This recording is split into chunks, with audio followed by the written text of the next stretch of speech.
Alright, welcome back to Final Fantasy X HD Remaster Part 2. We escape the ruins of Boj Temple by being abducted by the Bhed, and we need to come over here and talk to our new friend. But first, let's talk around. If you talk to this character right here, he'll give you 3 potions, and there's an exploit that I can show you here in a second, where you can get infinite potions from him no matter how many times you go to talk to him.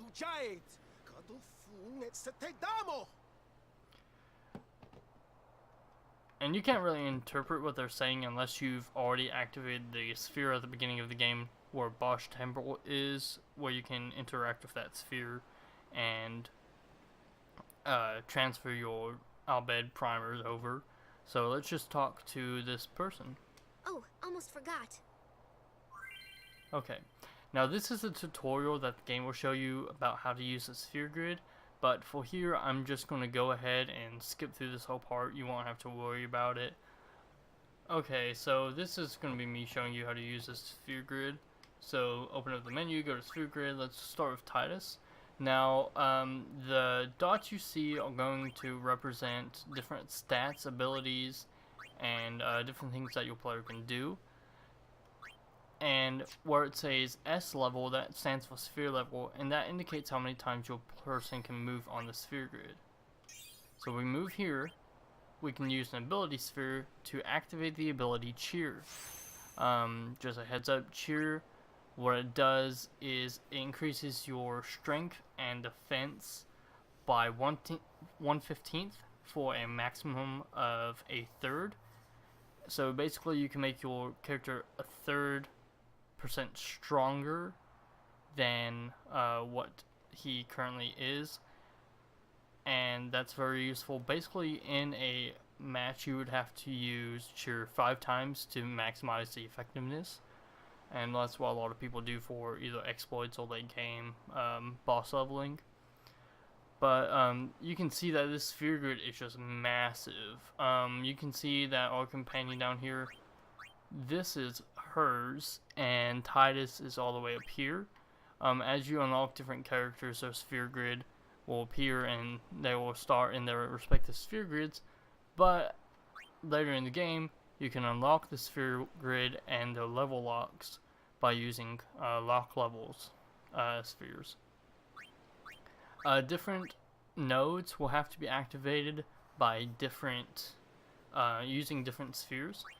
So in the tutorial it will show you power, mana, speed, and ability as your starting ones. Right now we only have ability spheres. That's because the only boss that dropped one was Click at the beginning. But you can do a lot of different things. You can have specific roles at the beginning of the game, but later on you can kind of take all the different abilities from everyone and kind of make perfect characters to where you can use whatever character you would like, and he or she can have unlimited access to the sphere grid. And that's what a lot of people do. They level up one person at a time, but the problem with that is that you don't level up your whole party as you go along. But to get specific skill sets at the beginning of the game, definitely evens out the character usage, and late game, I mean, there's about 3 people that you'll use, and then for the rest you'll just only have to level them up for the achievement.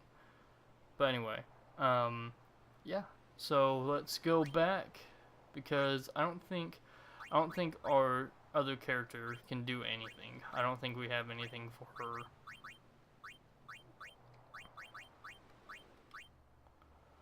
And if you press Y, you can see the different abilities and stats. So let's press this, and I think it's, yeah. So you can see the differences in health and strength. So Titus is a bit stronger, has more defense. The other person has more magic and magic defense, more mana, higher agility, and higher or lower evasion and accuracy. So it's pretty cool to see that there's a difference between the 2 characters. Okay, so let's talk to her again. We found some ancient ruins right beneath us. It's not active now, but there should still be some power left. We're gonna go down there and activate it. And then we should be able to salvage the big prize. Mm-hmm. Okay, let's get to work. Roger.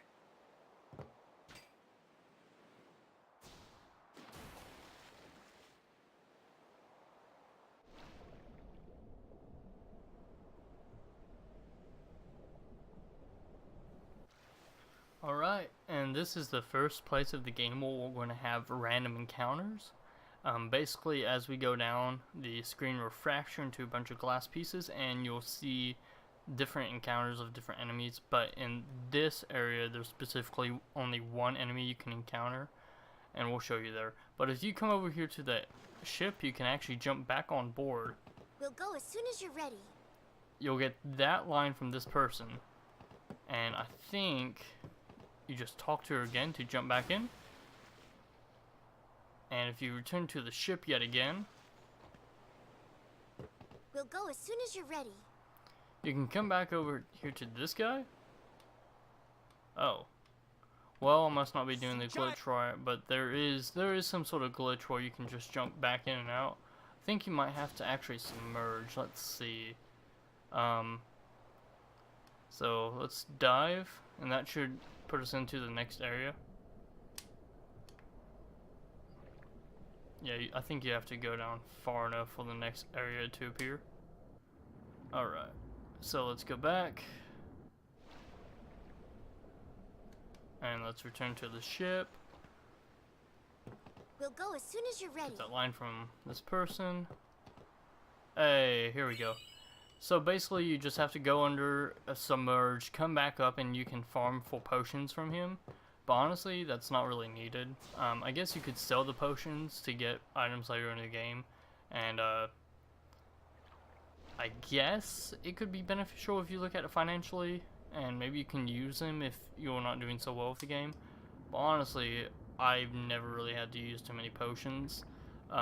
There are different ways to heal your character within this game, whether it be save spheres or magic. You don't really have to worry about it. Man, we haven't gotten a random encounter yet.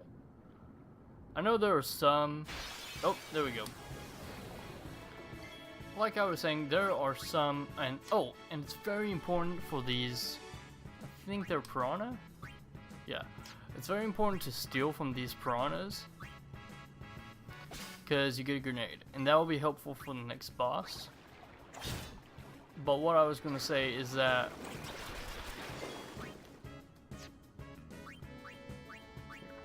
let's try stealing again. Usually when you steal, the chances of getting something are decreased each time by a half. So it's a half, a fourth, an eighth, so on and so forth. And really, again, that's the train in the background. Really, that's one of the cooler things about this game, just all the different things you can steal. Though you can't steal until much later in the game again. But there are some players in the game who actually do a Titus-only playthrough and unlock Titus' final overdrive before they even enter this part of the underground ruin. And that's pretty crazy to me. I don't know about you guys, but I think I probably should have stolen some more grenades, but let's just go with it. It shouldn't be that hard, to be honest with you. Oh crap, no, we should probably go back in there real fast. I was not thinking. Okay. I think you can still, like, receive random encounters. Whoa, you can just return to the ship from here? Oh my gosh. I didn't even know that. As soon as you're ready. I was just trying to get back to that save sphere to heal. Let's try. Yep, so the potion thing is still legit. And as long as you touch it, you don't even have to save. You will get your HP and MB back. Alright, and let's submerge. Maybe we can get some more grenades. But I wanted to get back up and heal before the boss, but I guess that's fine. We have so many extra potions now, I guess it doesn't really matter. Well, I can say that, or I could just say that I did this just to get the grenades, but, you know. Again, it's my first playthrough, so I'm kind of just experimenting with everything. It's kind of cool. So steal from the piranhas, get grenades. The regular chance of stealing is of getting 1 grenade, but sometimes you can get 2 if you steal. So there's a common steal and a rare steal. And for the piranhas, the rare steal is 2 grenades, which is quite beneficial. So now I think we have 3 grenades exactly. Again, easy way to check is with the items menu. So 3 grenades, high potions, all that good jazz. Oh, and Phoenix Downs are used to revive your player. You get a starting amount at the beginning of the game. I guess they give it to you in case of when you're traveling with this companion or when you're with Orin back in Xanarkand. But I don't think I've actually ever used a Phoenix Down necessarily in a game. But I'm sure there's different things you can do to change that. Like different things you can fuck up. I don't know. Honestly, this game isn't that hard in the beginning. It's later in the game that it becomes excruciatingly challenging, and it even has one of the harder bosses in any game, in my opinion. So, this is only 2 groups of piranhas, even though there's 6 here. It's just a stack of 3.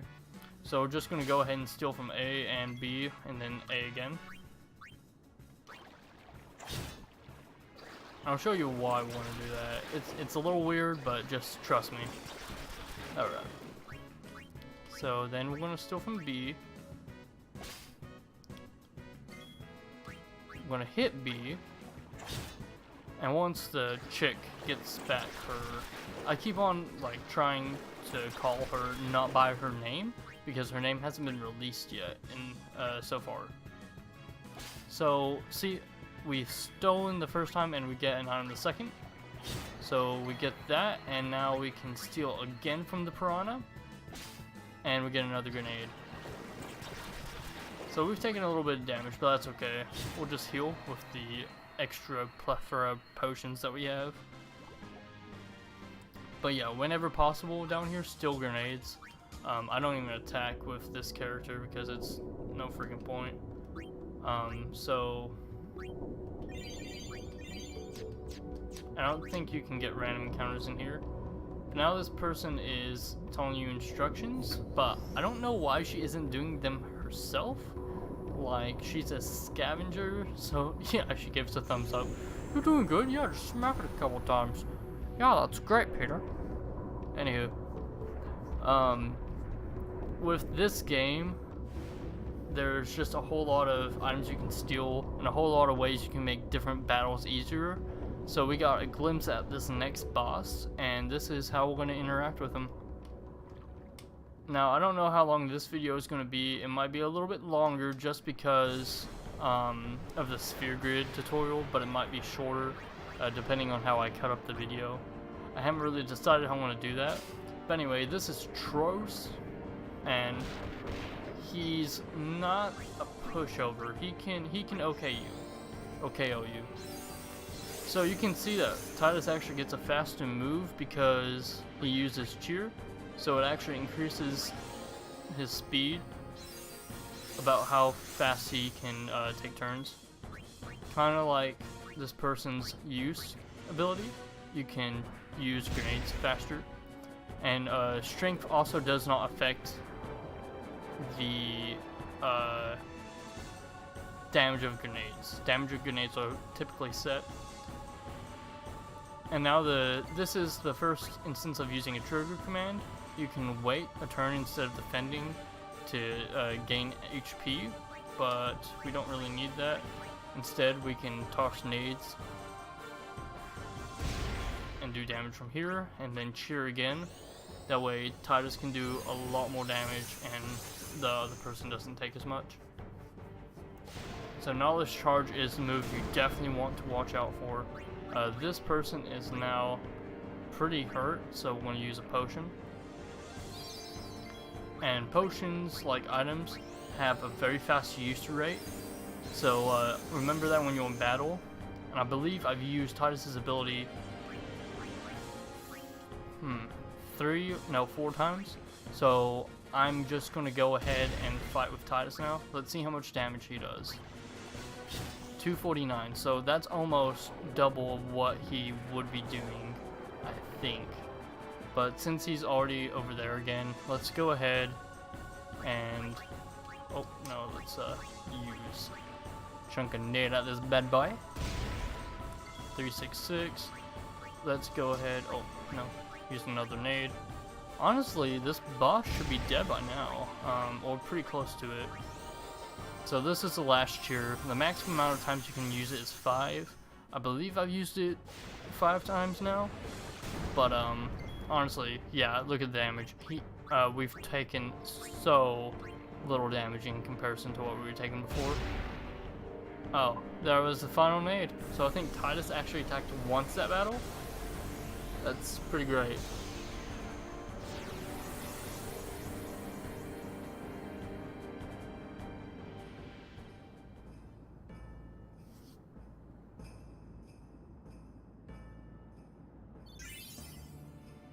And Titus got another level up. And we got 2 power spheres and quite a bit of gil. So now I think we just have to follow this character. And there'll be a bit more dialogue later. A few more cutscenes. And I'll try not to be intrusive through them.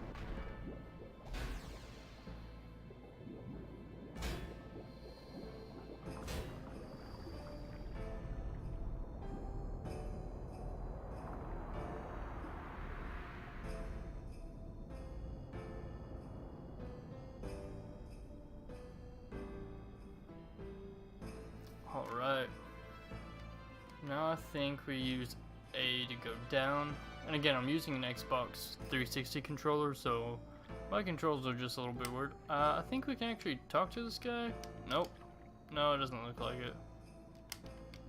Yeah, I'm trying to spam the interact button, but it ain't working. Alright, so this item is going to be seen later in the game. They actually salvage this item and you'll get to see what it is later. But for those of you who have completed the game, yes, this is what it is. Again, that brings back the idea of foreshadowing and how much this game does it. And it's just pretty gorgeous. It's also quite interesting that they knew to turn on the lights in that facility to peek down on top to try and find this item. Like they knew where the item was going to be and they weren't just salvaging for random stuff. It gives quite a bit of character to the game and quite a little bit more depth to the Albed people about how well they can scavenge and use technology from the past.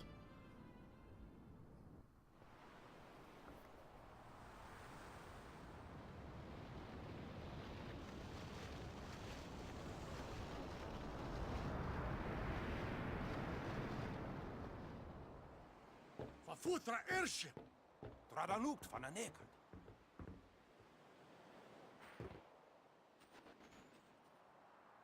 Hoof, roofdu, tungadib.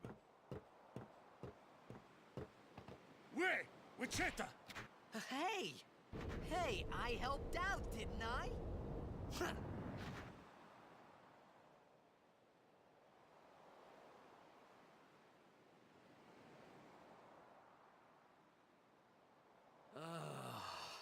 Hungry.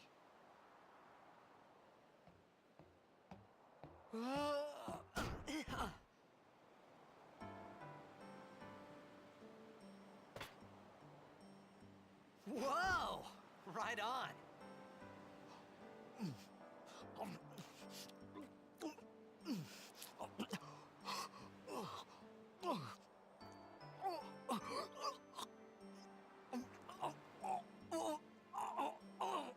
Hey!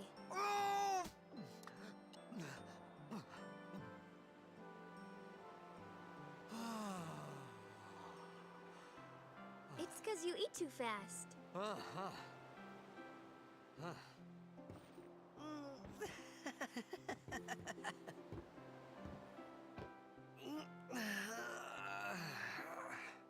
Hey! Hello there. What is your name? Riku? Whoa! You really do understand. Woo-hoo-hoo!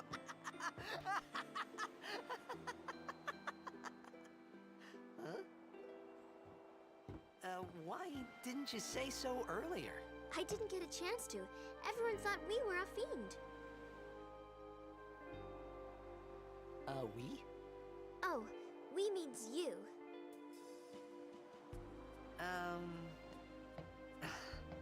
Who are you guys anyway? We're Bhed. Can't you tell? Wait, you're not an Bhed hater, are you? I don't even know what an Bhed is. Where are you from?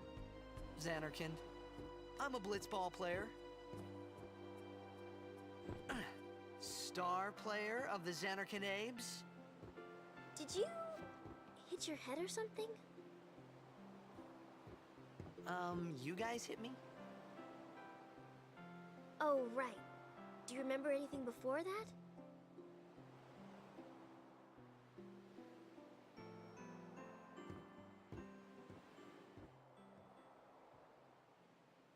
So I told her everything there was to tell about Xanarkin. About life there, Blitzball, and Sin's attack. And about how Aaron and I were engulfed in this light.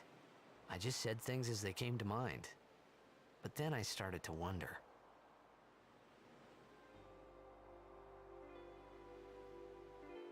Did I say something funny?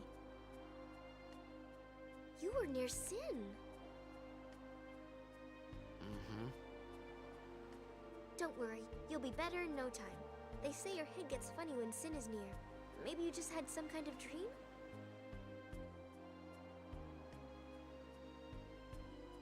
You mean I'm sick? Because of Sin's toxin, yeah. You sure? Yeah, there is no Xanarkand anymore. Sin destroyed it 1,000 years ago. So no one plays blitzball there. Huh? What do you mean, 1,000 years ago? But I saw Sin attack Xanarkin.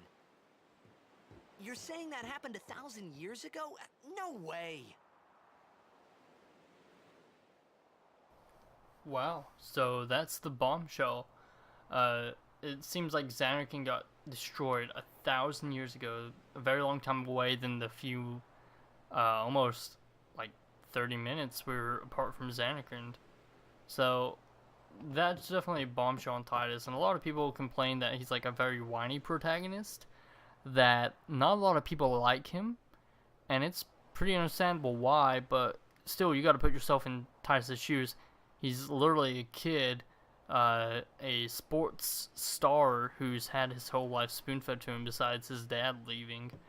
And basically, I mean, I'd be a little bit of a whiny bitch, let's be honest.